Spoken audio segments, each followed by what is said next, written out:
with his gun, I'm sure. I hope Randy shot me. It's even worse. It could have, you know, now they might get relaxed.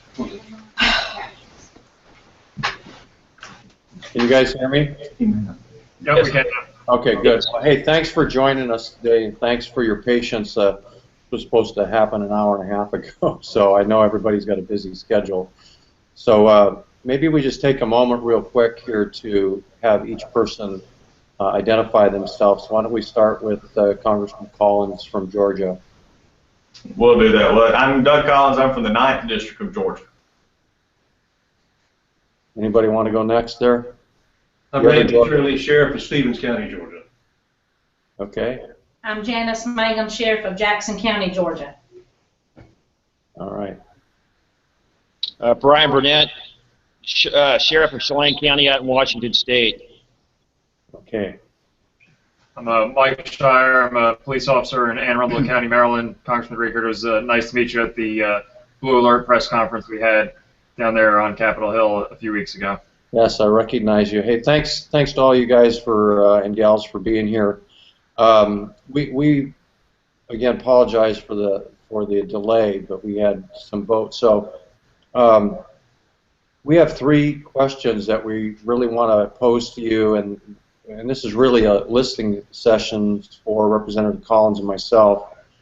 And so we just want to hear from you, and I think we forwarded these to some of you, but let me just repeat them real quick. So there will be some legislation maybe coming out on body cameras.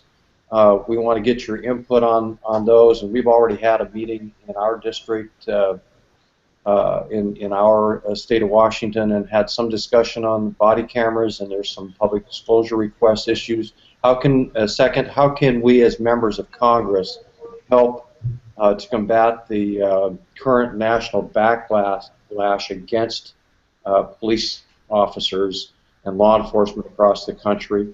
That's the second question. And then third, we want to know what your current funding needs are. So if you're looking at COP grants, what's the top 3 things that you're looking for that you'd like to see your sheriff's office or police departments request? So anybody want to start out? Anybody with thoughts? And we're going to take notes. Yeah, sure. I can speak a little bit to the body camera issue. I have some experience with mostly with in-car cameras, but our agency is also exploring body cameras in general. There are some great things that are helpful about body cameras as far as the way that police officers not only can be held accountable, but the way that citizenry and suspects can be held accountable. Being able to provide that evidence for court is a great thing, but there's a lot of new questions that come about when we talk about body cameras. Because the camera follows the officer everywhere he goes, there's privacy requirement or privacy questions that come up. Are we going to have these cameras on when we go in people's homes? Can that then be used by other people to further their criminal activities? Right now, specifically, I know in Maryland and I believe Washington State has had some problems up in the Seattle area with PIA requests on these cameras, and if those issues are not resolved, you're going to start to see the dark side of body cameras, people using them against police officers, against citizens. You certainly don't want to have a situation where the camera is required to be on all the time, and you need to have some ability for the officer to turn the camera on and off during sensitive situations. If you're interviewing a rape victim or something of that order, or even maybe a minor theft case, maybe somebody doesn't want to be recorded. What are their rights? What is the police department's rights as far as requiring recordings or being able to turn those recordings off? And then on top of that, what happens when a recording is turned off or is not activated and an incident happens? Then is the officer all of a sudden looked at with some type of nefarious intent, so that people say, well, why wasn't that camera on? Well, maybe the officer didn't have an opportunity to turn it on before somebody took a swing at him. It was a peaceful encounter. There was no need for the camera. The person requested not to have it on. The officer complied, and all of a sudden there's a fight, and now there's no video of it. Why was the camera off? So there's a lot of questions, and those are just really touching the surface of these issues, that if these questions aren't asked and addressed in a very clear and concise way through departmental policies, you're going to have a lot of issues with their long-term implementation. Another major issue is the cost of these systems, and I'm sure I don't have to expound too much on that. Not only the cost of the cameras themselves, but the infrastructure and the personnel that are going to be running these systems. Very good. Any other comments? Congressman Reichert, Rick Fulginiti, I'm the National Legislative Chair for the Fraternal Order of Police. And to follow up with that, I know he mentioned costs. Certainly, the storage costs are going to be phenomenal. And the FOIA requests are going to be just, it's going to be something we've never had to deal with to that level before. As long as it's taken slowly, as long as there's thought put behind it, there's going to be trial and error, and we're going to make mistakes, and that's fine. I think ultimately the body cameras are going to be a benefit to the police officers. I think the public will like it also, but it's the issue of privacy, when you're going to turn it on, when you're not going to turn it on. So those are also some issues, certainly. Yeah, Brian Burnett here, Chelan County Sheriff. I completely agree with what both previous gentlemen just said, was specifically protecting the rights of the innocent, witness, victims, and such as that. When and where we can turn it on and off, and what's going to dictate that. And again, I think, Congressman, you're aware of what's going out here with WASPEC working with the legislators here to trying to get the public disclosure thing worked out. Our agency, we're staying away from body cameras. We'd like to move forward with them, but until the legislators here in Washington State can convince us that we're going to be okay with that and not get inundated with all of these requests and or fearful that our innocents are going to get posted all over YouTube and such like that. And then, and like the other gentleman said, potential people stalking and trying to create this into a crime opportunity. We're kind of holding back to see what's going to happen as far as that. For our agency specifically, it's not the money for buying the hardware as much as it is just to make sure that we're going to be protected and holding that public disclosure that it's not going to just beat us to death down the road. Hey, Doug, did you and your sheriffs want to jump in?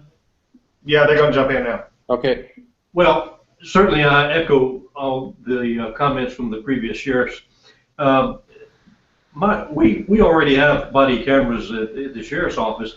Our problem is the life of the battery, and the struggle that my deputies are involved in. The body cameras knocked off, and you deal with victims, like you say, with rapes and so forth.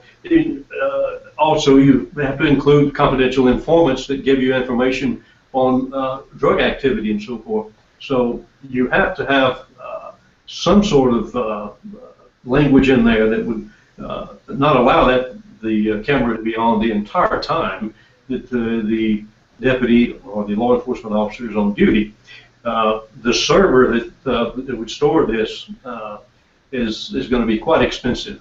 But what we have right now is just some trial and error until really technology evolves where the battery life of the body camera will last during the course of the 12-hour shift that they work.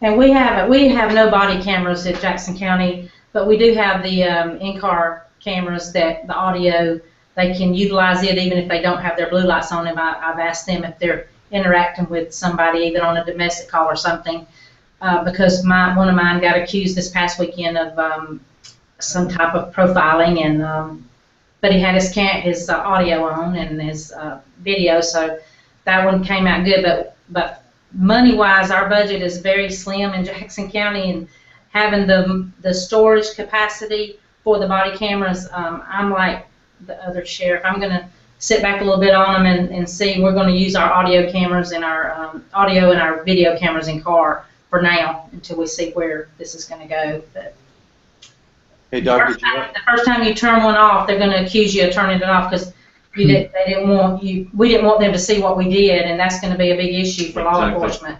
So. Let's see if Representative Collins, you have a question or comment around the cameras for anybody? Well, I think it's interesting, but and as an attorney and looking at these questions that have been raised are the very questions that most, it's one thing, and you know this from being up here, David, in Washington, it's easy to throw a number or money at a solution and say, here's the solve for everything. Just put a body camera on them and everything's going to be solved. As you know, my dad is a state trooper, and Dad was back in the time before there were in-car cameras. And I remember Dad first saying that, at first he was skeptical for many of the same reasons here, but after they got in, he saw them, he said he wouldn't want it any other way. But I think your storage cost issues, your request for information, like I said, from an attorney's perspective, this is you talk about a pretrial motion, just amazing kind of information here that could be done, both to good and bad. I think the good outweighs the bad in many ways, but we've got to make sure that the public information, the FOIA requests, those kind of things have got to be addressed. And if we're going to do this from a national level where we're actually saying you need to go to these body cameras and maybe even providing money for it, then we're going to also have to provide some structure for it as well, and that's going to be hard. Yeah. So the bottom line is, protecting the police officers and protecting the citizens, both through whatever policies are attached to this effort. We understand the value, but there's a lot more that meets than meets the eye on this issue. So. I think that, let me just add a little bit to that. I know that this is being debated, or it will be debated in Congress, but the body cameras really should be able to interface with the in-car video camera. That's my belief. And I think there's one county in Georgia, and Hall County, where they're experiencing that right now. And so that would be something that I would like Congress to look at.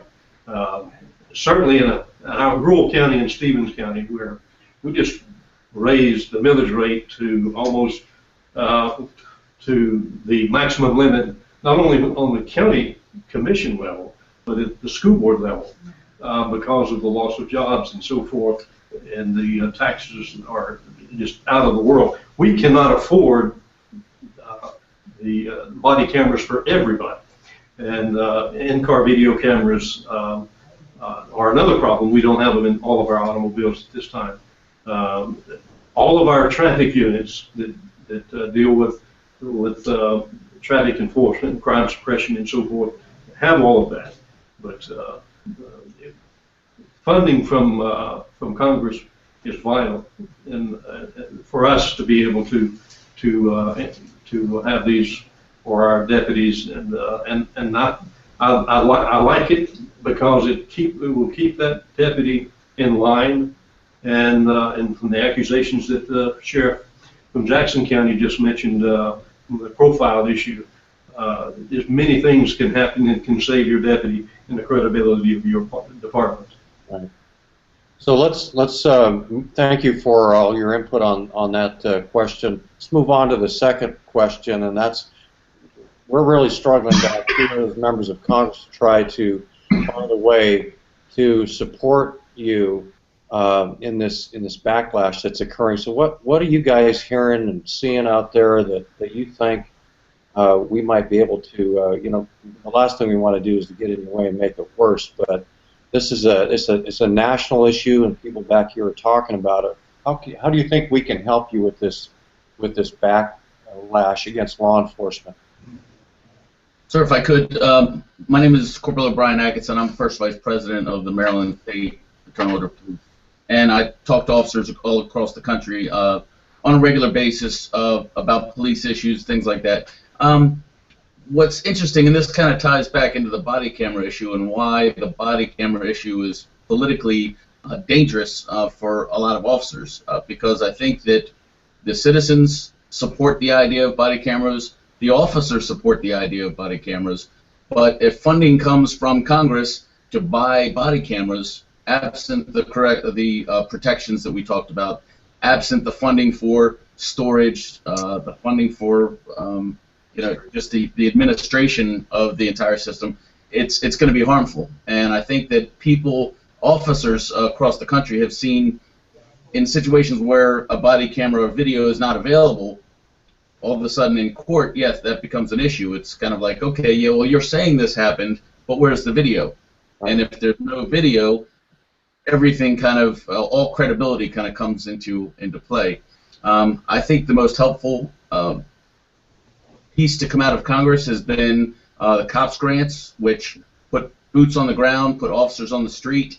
It does sometimes leave some funding needs to the local jurisdictions, but I believe that those are needs that can be met, and those are needs that can be controlled, as opposed to dumping camera systems on agencies that aren't prepared, don't have protections in place, and ultimately we'll end up with a bunch of non-working equipment and hardware that was just money that was wasted with all the best of intentions. Right, yeah, so it's sort of the expectation the public will have if you have these cameras. It's sort of the overpromise line, and people then, if you don't live up to the promise, as you said, the community then you'll have a bigger backlash. So we certainly don't want that to happen. Anyone else want to comment on how we might be able to help you guys? Rick Fulginiti, very basic. Everyone in Congress seems to be an attorney. Without a doubt, we have the best judicial system in the world. And we know that if the process works, we should give it time to work.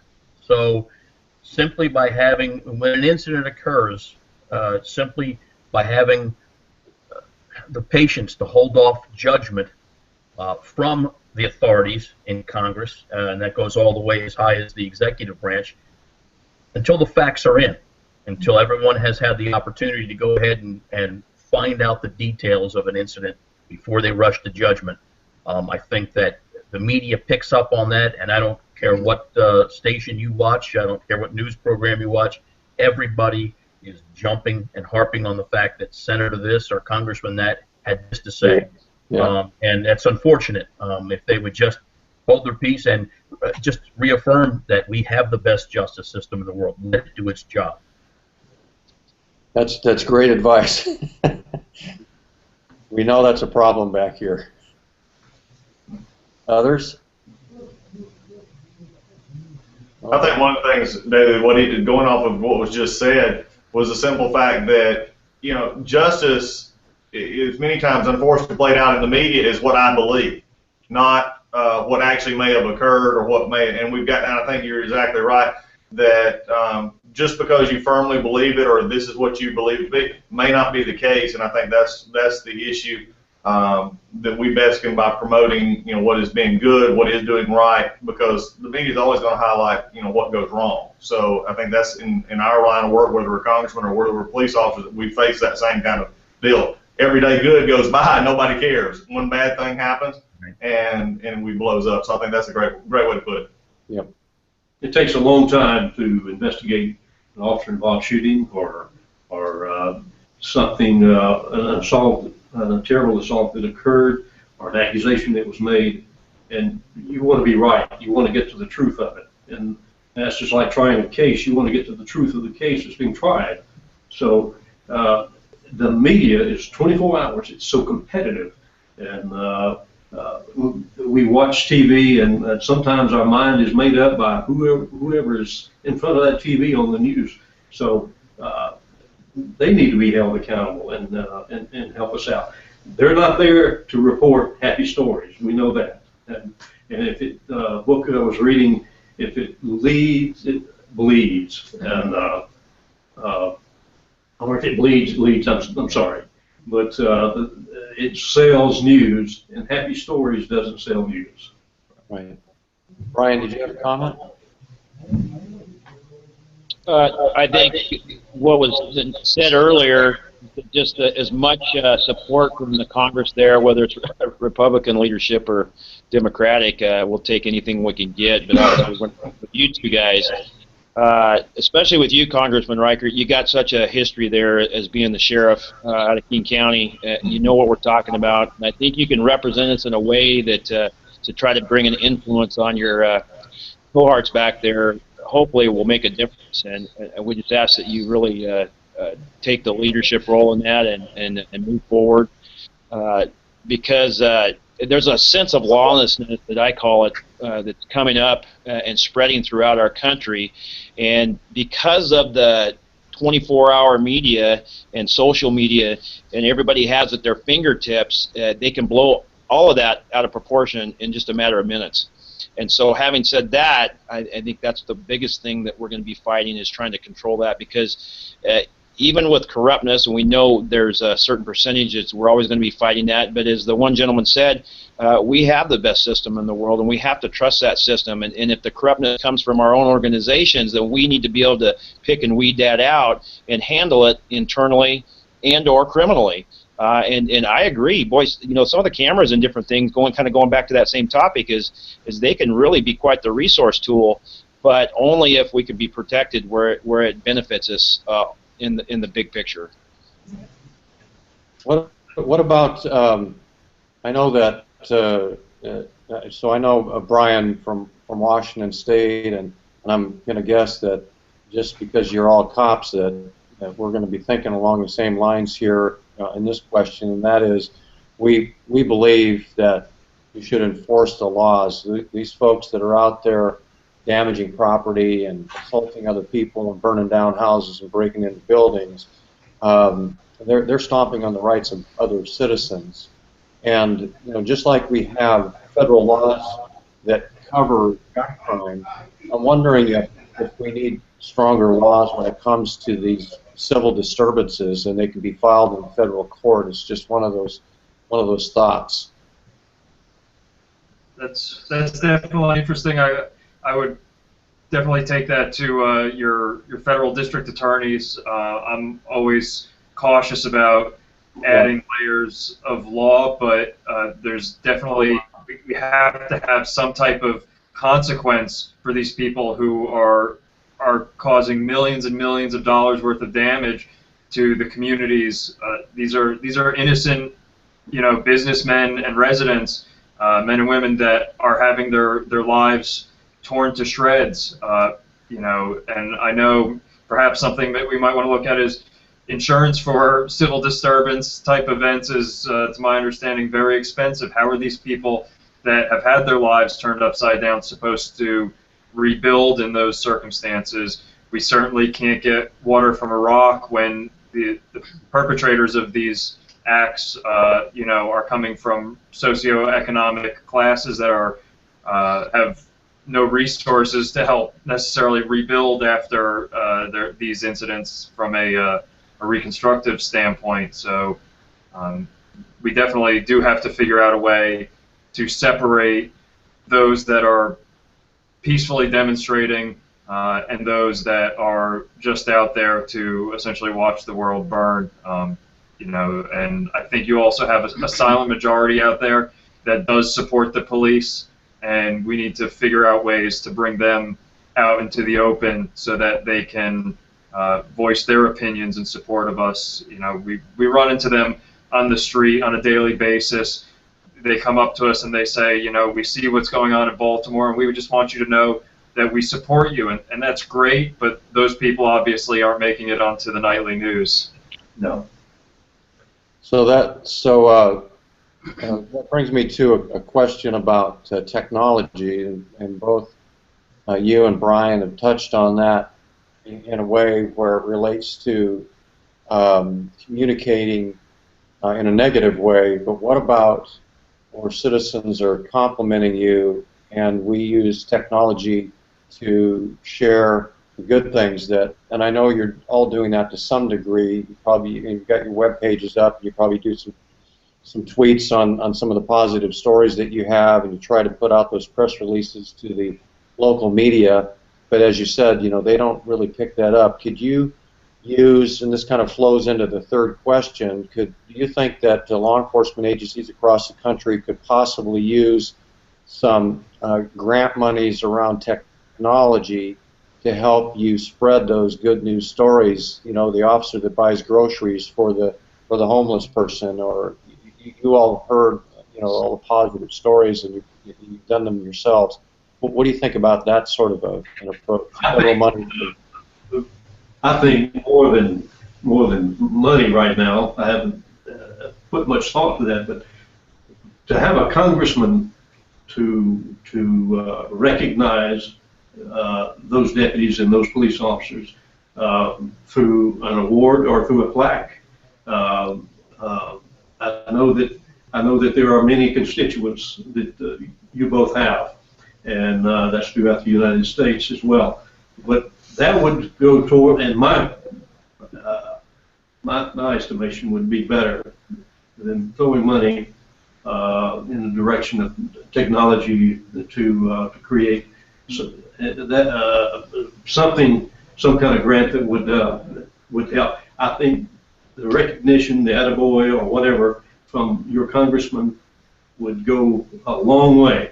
It would be picked up by our local media, and of course your staff would be very busy. I know they're busy already, but I try to use my Facebook as much as I can with my deputies, do something good and get the word out. And so that, without thinking long about your question, that came to mind more so than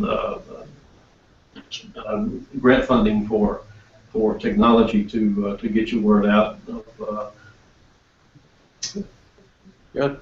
Any other comments? I think something else you can do is, one of the things that as police officers we kind of feel we're failing at being recognized as almost human beings. We're looked at as arms of the government, and you know, some type of almost evil you know, machine that is imposed upon society. Meanwhile, we have families and friends. We're citizens of this country and of our communities, just like everybody else. And I think anything that you can do to help people realize that, you know, we get cut, we bleed too, is beneficial. Bring us to your community events. Let us shake the hands of your constituents and speak to them and tell them our stories. Your fellow Congress members as well. Any interaction we can have with them, I've found through, we do a FOP Day on the Hill, and we try and come down and meet with our representatives and senators. Any kind of interaction we can have so that the people we serve can see that we're with them, we're part of the community, will be beneficial towards bridging those gaps that are becoming more and more evident in today's society. And social media is inexpensive as a rule. However, training agencies and chiefs of police, sheriffs, as to how to best use that social media could certainly be effective. I know we're kind of on the forefront with regard to social media in our agency, and it's paid off, I think, very, very well. Just getting out there on Twitter and Instagram and Facebook, and there's so many different ways to get the messages out there. A lot of it just really has to do with training. So when you talk about grants, then through COPS, what's the top priorities then for grant monies? Grant monies, from my perspective, we have yet to receive one in years. Funding for additional deputies. We need them desperately, and our county has been hit hard and by this the downturn in the economy, and the burn grant that supports our drug task forces throughout the state of Georgia, it has been cut significantly, and we need that to continue. We can't operate without it. We do not have the money locally to support our drug agent on our own, or hire additional deputies. And so we would love to see more money and then be awarded a grant to hire more deputies. Okay. Congressman, I know that he mentioned the Burn Jag grants. As you know, they've been cut by 1/3 since 2010. This year we're getting ready to ask the House to go ahead and look into the Bulletproof Vest Partnership Program, and just passed the Senate. Full funding for that, which is still less than what it was in years past, and then also the COPS program, which I'm very happy, and I would like to thank you, because I'm hearing that you yourself will be reintroducing that.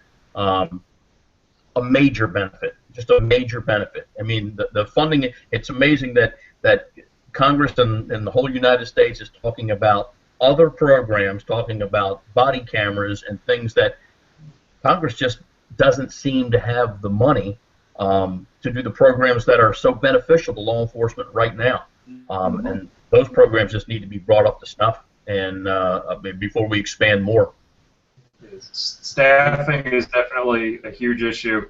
You know, as they said, being able to put cops in the communities so that, again, it helps with that humanization, so that we can walk around and speak to people. When we're running call to call to call, and you're just trying to finish what you're doing so you can get to the next one as soon as possible, it starts to rub the community the wrong way. They feel like they're just an impediment in your daily routine, and we're just trying to provide whatever service we can as quickly as we can. It's like fast food policing. Get in, get out, and, you know, serve the next person. And that's not beneficial to the citizens. That's not beneficial to us. We need to be able to have that staffing to get out there and meet with our community and find out what their needs are and connect with them on a one-to-one level. And I know that the COPS program has in the past helped agencies provide for those officers out on the street, and by cutting that, you're definitely going to see a reduction in agencies' ability to put those boots on the ground. Yeah, I think you're right. You know, when I was the sheriff in King County, the biggest value that I saw was adding police officers and doing storefront officers in those neighborhoods that are really the tough neighborhoods where you could build that relationship. And then also the school resource officer program is, as I think most of you would agree, is really a hit with the entire community. Even the kids in the high schools love it. So I really understand that piece of it. The COPS grants actually going to providing grants for police officers so that you can use them, get back to community policing again. Because when you're running from call to call, you don't get a lot of chance to build that relationship with the community. You're just handling business then. Yeah. So, I think an issue. Brian, Doug? Oh, Well, I'm sorry. Well, for the COPS grants, the school resource officers is a thing that I'm really passionate about. And years ago, you know, I served as a school resource officer for one of our school districts here in the county, and that was after, you know, the previous sheriff. You know, we had been awarded some monies, you know, back in the early 2000s, and it helped supply. What's so beneficial to that here is, again, I was telling some of the guys before you guys came on, was that with the way our county is recreational, our calls for service almost double between Memorial and Labor Day during the summer months. And so what we do, we've been able to put together a program where even without the COPS grants, but I'd love to see them come back so we can add additional, is we actually contract with the school districts. 4 of our 5 school districts we have contracts with here in the county, and they provide, we discount that price back to them because we're using those officers in the summer when our calls for service are going up. But we're splitting those officers. Well, now we have small school districts where your high school might have 400 or 500 kids in a school, and we're sharing one officer between 2 school districts that are relatively close. We do that in 4 different schools. So, you know, in reality, we would love to have staffing to have at least 1 full-time person in each school, and then again, that gives us the adequate staffing in the summer months. And then, you know, we've applied for those 2 years in a row, and of course we're always just missing the cut. Mm-hmm. Yeah, I think one of the things, Conrad, I think when we look at this and for everybody else online, it sort of goes back to the funding when we talk about COP grant, we talk about putting personnel on the streets, or it may be body cameras or in-car cameras or whatever. Many times what happens is we'll fund it for, Congress will fund it for X 2 or 3 years and then expect the locals to pick it up. Well, in my part of the world, our budgets are already shot. And, they may, and some of our, and I've actually had some of my sheriffs that actually talk about it offline, is say, I would love to apply for one, but there's no way my county can pick up the cost or my city can pick up the cost after the fact. And I think, we always talk about manpower, but going back to these body cameras, just sort of this whole technology issue, is those are, men, women, they can last 10, 15, 25 years till retirement. You get a camera, it might last 2 days. It might last, one bad, turn on the interstate. So it's an expendable product. It's more of a commodity, and that's the cost that we're going to have to look at. And I know, the colleagues up here are going to work. I know Dave and I are going to work on this as well to make sure that there's some continuity of funding. Because the worst thing you can do is have them say, okay, now we've got body cameras, and then 3 months later you say the newspaper come and say, well, how's the body cameras working out? And you say, well, only half of them are working because we can't afford to replace them. And I think those are some issues we've got to deal with. Right. In general, I think there's a lack of understanding that the cost of doing this work has gone up because the expectations of what we should be doing as police officers, from the most basic day-to-day routines up through preventing and dealing with major terrorist activity, those are all things that we have to be trained for, we have to be equipped for. The training costs money. So providing money for those training classes is huge. The active shooter type training classes and all those kinds of things that are very manpower intensive and very expensive would be a huge benefit. And the cost of technology has gone up. You just even look at our cars and the cost of a Crown Vic versus the cost of these new police cars. It's gone up, but there's a reason. They're better. They can serve the community better. They're safer for our officers. So that discussion needs to continue so that people understand that. Okay. Any other comments? We're into over a half an hour, and you guys waited an hour and a half, and I appreciate all your time. First of all, did you find this useful? And if you want to, we can grow this thing and get other members involved, and other sheriffs and other police chiefs and other police officers and community members even, to have this discussion nationwide. It's interesting to hear viewpoints from different parts of the country. Yes. Great idea. Great idea. Would you like to do it again? Okay. Anybody want any other comments? Doug, did you want to say something? No, I think it's been great. I think you're exactly right. Getting, this is a nationwide issue, and the different states, have a blending here. And I think we continue this discussion, we're going to get to good answers.